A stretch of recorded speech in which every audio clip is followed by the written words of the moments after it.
नमस्कार, सिमरला क्लासेस के इस यूट्यूब चैनल पर आपका हार्दिक स्वागत है। आज हम न्यायालयों की शक्ति के बारे में, न्यायालयों की क्या क्या पावर्स होती है, उसको लेके जो भी संबंधित प्रावधान है उन पर चर्चा कर रहे हैं। उम्मीद करता हूँ ये वीडियो आपको पसंद आएगा। अगर पसंद आए तो इसे लाइक करें, शेयर करें, और अगर आप चैनल पर नए हैं तो चैनल को सब्सक्राइब जरूर करें। चलिए करते हैं शुरुआत। न्यायालयों की शक्ति। न्यायालयों की क्या क्या पावर्स होगी, कौन से न्यायालय की क्या अधिकारिता होगी, इन बातों के लेके धारा 26 में ये प्रावधान किया गया है न्यायालयों की शक्ति को लेके। कि धारा 26 क्या कहती है? धारा 26 26 ये कहती है कि न्यायालय जिनके द्वारा अपराध विचारणीय है, न्यायालय जिनके द्वारा अपराध विचारणीय है,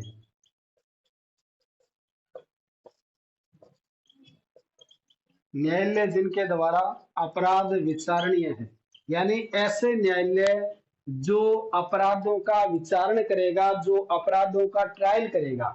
अब विचारण क्या है, जांच क्या है, अनुसंधान क्या है, ये बातें सारी हम पहले पढ़ के आए हैं डेफिनेशन क्लोज में। तो न्यायालय जिनके द्वारा अपराध विचारणीय, यानी कौन कौन से न्यायालय हैं और वो कौन से अपराधों का विचारण करेंगे। तो कौन से न्यायालय जिनके द्वारा अपराधों का विचारण किया जाएगा, ये बात कौन कहता है? धारा 26 कहता है कि इस संहिता के उपबंधों के अधीन रहते हुए, यानी इस संहिता का मतलब इस सीआरपीसी में जो प्रावधान किए गए हैं उनके अधीन रहते हुए, उनके अधीन रहते हुए कौन से अपराध का विचारण कौन करेगा। तो ये कहा गया है कि भारतीय दंड संहिता के अधीन किसी अपराध का विचारण, यानी इस संहिता यानी सीआरपीसी के प्रोविजंस के अधीन रहते हुए आईपीसी में, भारतीय दंड संहिता में जो भी अपराध है, भारतीय दंड संहिता में जो भी अपराध है उनका विचारण कौन करेगा? तो उनका विचारण किसके द्वारा किया जाएगा? आईपीसी के अधीन किसी अपराध का विचारण हाईकोर्ट के द्वारा। किसके द्वारा? किसी उच्च न्यायालय के द्वारा। भाई आईपीसी के अधीन जो अपराध है उनका विचारण कौन कर सकता है? तो उनका विचारण हाईकोर्ट के द्वारा किया जा सकता है, उच्च न्यायालय के द्वारा किया जा सकता है। और किसके द्वारा किया जा सकता है? और सेशन न्यायालय के द्वारा, यानी सेशन जज के द्वारा या सेशन कोर्ट के द्वारा इनका विचारण किया जा सकता है। और किसके द्वारा किया जाएगा? ऐसा अन्य न्यायालय। कौन सा? ऐसा अन्य न्यायालय, अदर कोर्ट्स, ऐसा अन्य न्यायालय जिसका विचारण होना प्रथम अनुसूची में दर्शित किया गया है। तो कौन से, कौन करेगा?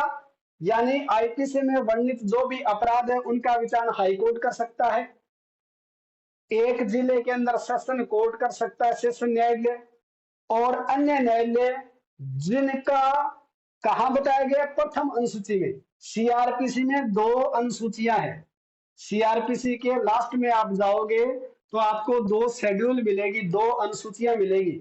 उसमें जो पहली शेड्यूल है ना, पहली फर्स्ट शेड्यूल, उसमें बताया गया कि कौन सा तो अपराध है, उस अपराध की धारा क्या है, वो अपराध कौन से न्यायालय के द्वारा विचारणीय है, वो अपराध संज्ञेय प्रकृति का या असंज्ञेय प्रकृति का है, वो अपराध जमानतीय या अजमानतीय है, और वो अपराध कौन से मजिस्ट्रेट के द्वारा उसकी विचारण की जाएगी। तो ये 6 बातें वहां इस फर्स्ट शेड्यूल में बताई गई है। तो इस फर्स्ट शेड्यूल में जो बताया गया कि ये मामला उस न्यायालय के द्वारा विचारणीय होगा, तो वो मामला उस न्यायालय के द्वारा विचारणीय होगा जिसका फर्स्ट शेड्यूल में उल्लेख कर दिया गया है।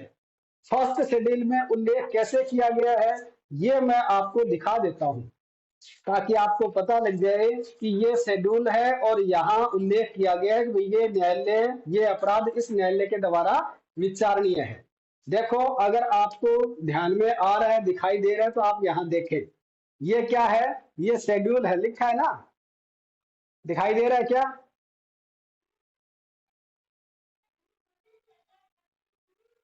नहीं दिखाई दे रहा क्या? बोल, दे रहा है ना? तो ये शेड्यूल फर्स्ट है। इसमें लिखा हुआ है ना लास्ट में कि उस न्यायालय द्वारा जिसके द्वारा जिसके द्वारा दुष्प्रेरित अपराध विचारणीय है, यानी इसने बता दिया भी ये कौन से न्यायालय के द्वारा विचारणीय, ये वाला अपराध किसके द्वारा विचारणीय है? तो यहाँ बताया गया है, उस न्यायालय का नाम लिखा गया है कि इसके द्वारा विचारणीय है। तो ऐसे जो फर्स्ट शेड्यूल में बता दिए गए हैं कि भाई ये मामला उस मजिस्ट्रेट के द्वारा निपटाया जाएगा, ये मामला जेएम द्वितीय के द्वारा निपटाया जाएगा, जेएम द्वितीय के द्वारा ट्रायल चलेगी, तो जिस जिसका उल्लेख यहाँ किया गया है वो न्यायालय क्या करेगा, उस मामले का विचारण करेगा। तो आईपीसी के अंतर्गत जो भी मामले उनको हाई कोर्ट के द्वारा विचारण किया जाएगा, सेशन न्यायाधीश के द्वारा, और जो भी अन्य न्यायालय जिनका फर्स्ट शेड्यूल में ऐसा उल्लेख कर दिया गया है कि किसके द्वारा विचारणीय, वो उस न्यायालय के द्वारा विचारण किया जाएगा। ठीक है, क्लियर है, तो कोई दिक्कत है यहाँ? परंतु आगे प्रोविजन दिया है, परंतु भाई एक तो ये बता दिया आईपीसी के अंतर्गत जो भी अपराध विचारणीय है वो, अब ये कहता है इसका एक प्रोविजन दे दिया, परंतु परंतु क्या कहता है, कुछ अपराधों के बारे में विशेष प्रावधान करता है कि अगर वो धारा 376 A B C D E F इनसे रिलेटेड है, अपराध बलात्कार से रिलेटेड है, तो उस न्यायालय के द्वारा किया जाएगा जिसका पीठासीन कौन होगी, महिला अधिकारी होगी। कौन होगी? पीठासीन महिला अधिकारी होगी। उन अपराधों का विचारण उसके द्वारा किया जाएगा। अगर अपराध बलात्कार से, बलात्संग से पीड़ित अपराध है, बलात्संग में सारी प्रकृति के आगे चाहे सामूहिक हो चाहे वो कैसे ही हो, सब बलात्संग से रिलेटेड मामले उस न्यायालय के द्वारा विचारित किए जाएंगे जिसमें कोई पीठासीन अधिकारी क्या होगी, महिला होगी। उसके द्वारा ऐसे मामलों का विचारण किया जाएगा। जहां तक साध्य हो, जरूरी नहीं है कि महिला के यहां ही होगा, जहां तक संभव हो वहां तक तो पीठासीन महिला होगी, वहां होगा। अगर किसी भी प्रकार से पॉसिबल नहीं है पीठासीन अधिकारी, तो फिर सामान्य जो रेगुलर कोर्ट है जहां पुरुष अधिकारी हैं उनके यहाँ भी ऐसे मामलों का विचारण किया जाएगा। पर जहां तक पॉसिबल हो तब तक महिला अधिकारी के पास ही ऐसा मामला विचारण के लिए जाएगा। किसी अन्य विधि के अधीन किसी अपराध का विचारण, अब ये तो आईपीसी की बात कर दी। अब आगे कहता है कि किसी अन्य विधि के अधीन अगर कोई अपराध ऐसा है जो किसी अन्य विधि के अधीन दंडनीय है, तो उन अपराधों का विचारण कौन से न्यायालय के द्वारा किया जाएगा। तो किसी अन्य विधि के अधीन किसी भी अपराध का विचारण जब उस विधि में इस निमित्त कोई न्यायालय उल्लेखित है तब तो उस न्यायालय के द्वारा किया जाएगा। अन्यथा किसके द्वारा? उस न्यायालय के द्वारा जो हाई कोर्ट या किसी ऐसे अन्य न्यायालय द्वारा जिसके द्वारा उसका विचारण होना प्रथम अनुसूची में दर्शित किया गया है। भाई ये कहता है कि आईपीसी वाले तो बता दिए यहां, फिर आईपीसी के अलावा और भी तो अपराध हैं, और भी विधियां हैं, और भी कानून है। तो अगर कोई अन्य विधि में कोई अपराध है तो उस अपराध का विचारण किसके द्वारा किया जाएगा? अगर उस अन्य विधि में पर्टिकुलर बताया गया कि ये उस न्यायालय के द्वारा होगा, जैसे मान लो एनडीपीएस का है, जैसे मादक पदार्थों से रिलेटेड मामले हैं, नशे वाले मामले, अगर वो है तो वो नशे वाली कोर्ट में जाएगा, एनडीपीएस कोर्ट में, ये स्पेशल बताया गया उस एक्ट में। एससी एसटी एक्ट के मामले तो स्पेशल एससी एसटी एक्ट वाली कोर्ट में ही जाएगा, तो ये तो जाएंगे वहां। लेकिन अगर उस कोर्ट का उल्लेख उस पर्टिकुलर एक्ट में, कानून में नहीं किया गया है, तो फिर उस कोर्ट में जाएगा जहां फर्स्ट शेड्यूल में ऐसा उल्लेख किया गया, उस न्यायालय के द्वारा वो मामले विचारण किए जाएंगे। ठीक है, कोई डाउट है क्या यहां तक? ये धारा 26 कहती है अब कौन से न्यायालय के द्वारा अपराधों का विचारण किया जाएगा। तो इस संहिता के उपबंधों के अधीन रहते हुए, यानी सीआरपीसी में जो प्रोविजन बताया गया है उसका उल्लंघन नहीं किया जाएगा, इनके अधीन रहते हुए आईपीसी के अपराधों का विचारण हाईकोर्ट कर सकता है, सेशन कोर्ट कर सकता है, और अन्य वो न्यायालय करेगा जिसको प्रथम अनुसूची में ऐसा न्यायालय का नाम निर्दिष्ट किया गया कि यह अपराध इस न्यायालय के द्वारा विचारणीय है, वो उस अपराध उस न्यायालय के द्वारा विचारण किए जाएंगे। इसके अलावा अन्य जो अपराध बच गए उनमें अगर उस पर्टिकुलर विधि में कोई उल्लेख किया गया तब तो उस विधि के न्यायालय के द्वारा किया जाएगा, अगर कोई उल्लेख नहीं है तो फिर ऐसे न्यायालय के द्वारा किया जाएगा जिसका उल्लेख प्रथम अनुसूची में किया गया है।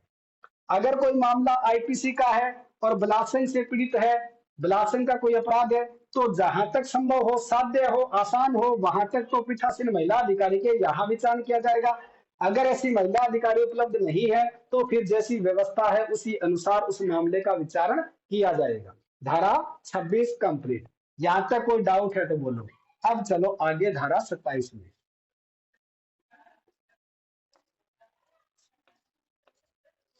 धारा 27।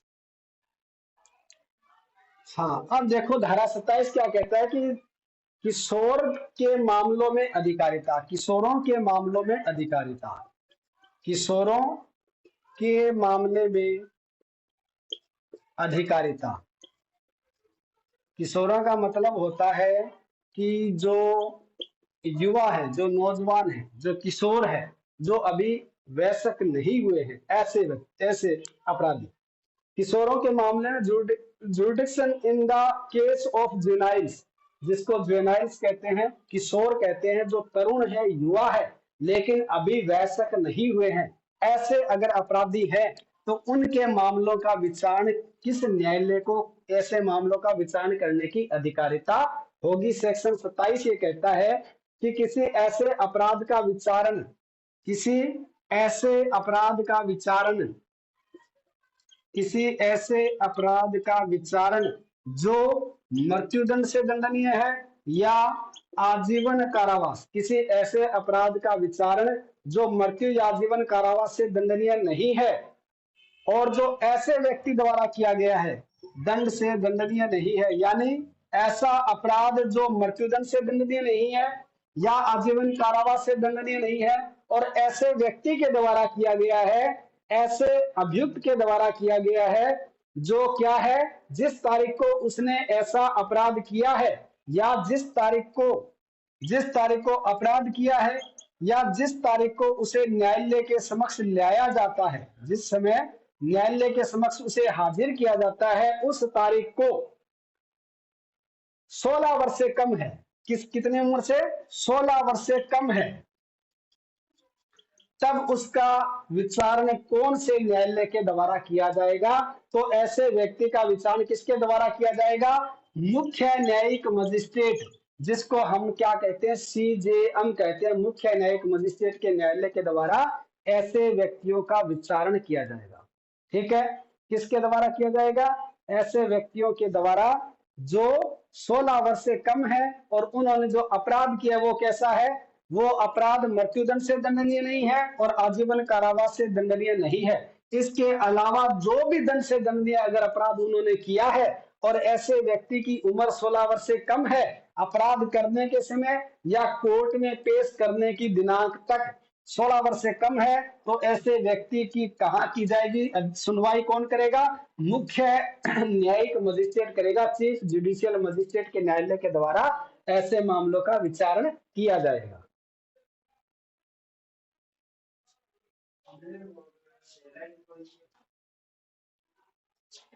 या जिसे बालक अधिनियम 1960 या किशोर अपराधी के उपचार, प्रशिक्षण और पुनर्वास के लिए उपबंध करने वाली तत्समय प्रवर्तित किसी अन्य विधि के अधीन विशेष रूप से सशक्त किया गया है, या तो मुख्य न्यायिक मजिस्ट्रेट के द्वारा किया जाएगा या ऐसे किशोर न्याय अधिनियम जो है उनके द्वारा अगर किसी मजिस्ट्रेट को ऐसे अपराधों का विचारण करने की शक्ति सौंपी गई है तो उसके द्वारा ऐसे मामलों का विचारण किया जाएगा। क्लियर है धारा 27 में, कोई डाउट। अगर जुवेनाइल किशोर न्यायालय किशोर न्याय जो अधिनियम बना हो उसके अंतर्गत अगर किशोर न्यायालय अलग से स्थापित है तब तो वो करेंगे, अगर अलग से नहीं है तो फिर मुख्य न्यायिक मजिस्ट्रेट के न्यायालय के द्वारा किया जाएगा। ठीक है, वो वही बात होगी, अगर पीठासीन महिला अधिकारी है तब तो ये करेगी, अदरवाइज कोई भी कर सकता है। तो अगर किशोर न्यायालय है तब तो किशोर न्यायालय करेंगे, पर जरूरी नहीं कि सारे जिलों में हो। तो जिस जिले में किशोर न्यायालय नहीं है वहां पर अगर मुख्य न्यायिक मजिस्ट्रेट है तो उसके द्वारा भी ऐसे मामलों का निपटारा किया जाएगा। फिर वो सामान्य कोर्ट है और नहीं सुनेगी, मुख्य न्यायिक मजिस्ट्रेट ही इनको सुनेगा। अब बचता है दंडादेश, किसके द्वारा दिया जाएगा, दंडादेश जो दिया जाएगा उनके बारे में क्या प्रावधान है। चलो आज की क्लास में इतना ही करेंगे, बाकी की नेक्स्ट क्लास में। अगर वीडियो पसंद आए तो इसे लाइक करें, शेयर करें और कमेंट्स करें। अगर आप चैनल पर नए हैं तो चैनल को सब्सक्राइब जरूर करें। ठीक है, थैंक यू। वीडियो कैसा लगा ये आप कमेंट में जरूर बताएं।